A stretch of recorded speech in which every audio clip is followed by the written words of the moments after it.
Hey movie fans, welcome back to the David Lee Movie Vlog. Now this is a place where Monday through Friday I love talking about all latest movie news that's happened in the world of Hollywood. And then on Saturday and Sundays when I go review all latest films that came to your local theater. So if you love movies as much as I do, go hit that subscribe button.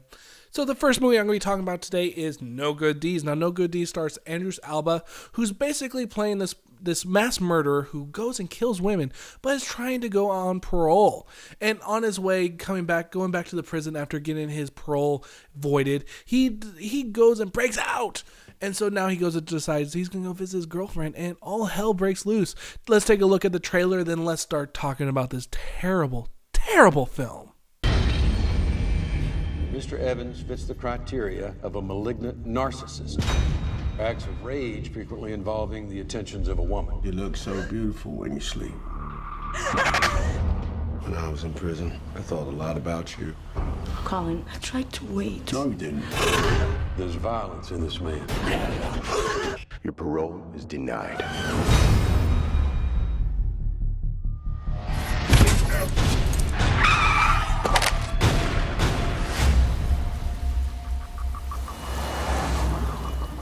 They say the storm is gonna be really bad. I better get going. Tell your dad I said happy birthday. I love you. Love you too.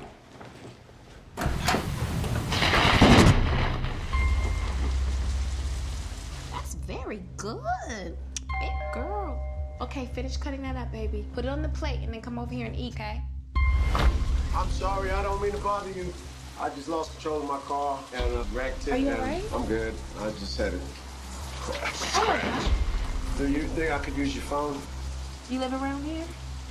Here over on River Road? I don't even need you. Come in. I'll stand right here. You can hand the phone and shut the door. I'm feeding my daughter. I'll be right back. All right, thank you. About an hour into this film, I got to the point where I was like, this film is absolutely terrible. But then I started thinking to myself, is this film going to be so bad that it's good? And I had to say at the end of this film, no, it's not. This is the definition of a director who is on neutral. Everything that's going on in this film, you were like, wow, really? Could you spice things up here? No? Oh, okay. Let's just go for the ride.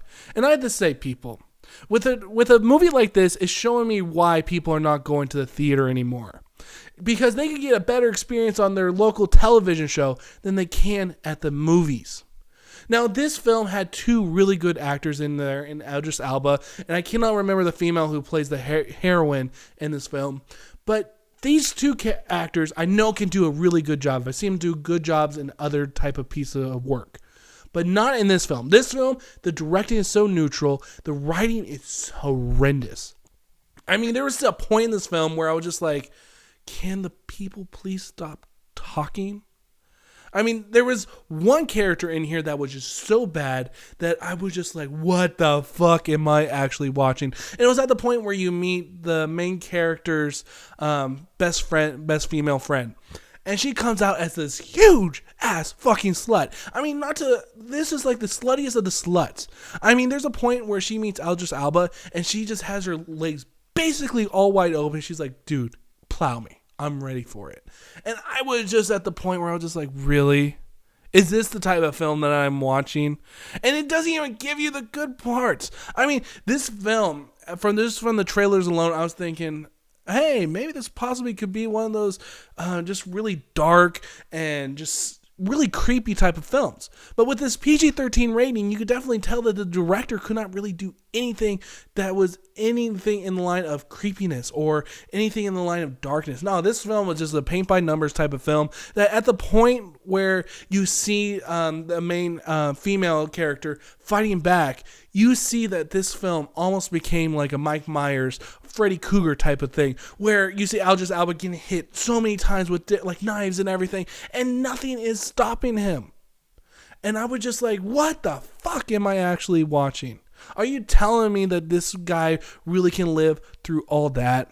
And then you have the cops in here. The cops are so fucking stupid. There's even a point in there where she goes and she calls 911 saying, hey, this guy's breaking in my house. He's going to, do all this terrible stuff to me. And literally, people, cops don't show up. And you see Idris Elba take her and her family into the car, and they're going to drive off because he knew that the cops were on the way. There's literally a cop looking down upon the wreck that Idris Elba happened to begin the film. And you're telling me that this cop did not get the message that there was a family that was in danger? Are you really fucking serious? I mean, like, really, the car accident was like literally like 2 miles away, and you telling me that this cop just personally stopped to go and look at this freaking car accident? So fucking stupid. There were so many points in this film where I just had to shake my head, and I was like, really? Are you really doing this? Now, I wish that this film would have went and been like so dumb that it was entertaining, but it wasn't. And I would have to say, people, if you want a good movie this week, go see The Drop. Don't go see this film. I mean, this film was absolutely forgettable, and you're not going to remind us, as Jeremy John says, a T-minus 2 seconds. Because God forbid that I would have to watch this piece of shit yet again, which I probably will, because this most likely is going to be in my bottom 10 movies of the year. So, as always, people, my name is David Lee. If you liked what you've seen here, go subscribe, and thank you for watching. I'm sorry, I don't mean to bother you. I just lost control of my car and wrecked it. Are you alright? I'm good. I just had it. Do you think I could use your phone? You live around here? Yeah, over on River Road. I don't even need you. Come in. I'll stand right here. You can hand the phone. Shut the door. I'm feeding my daughter. I'll be right back. All right, thank you. Because somebody needs to use the phone.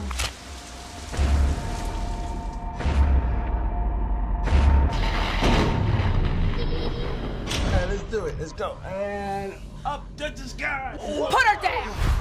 Please, Please what? you don't have to do that. I would have thought of all those brains you've got. You would have figured out the game you're playing by now. Terry, are you here?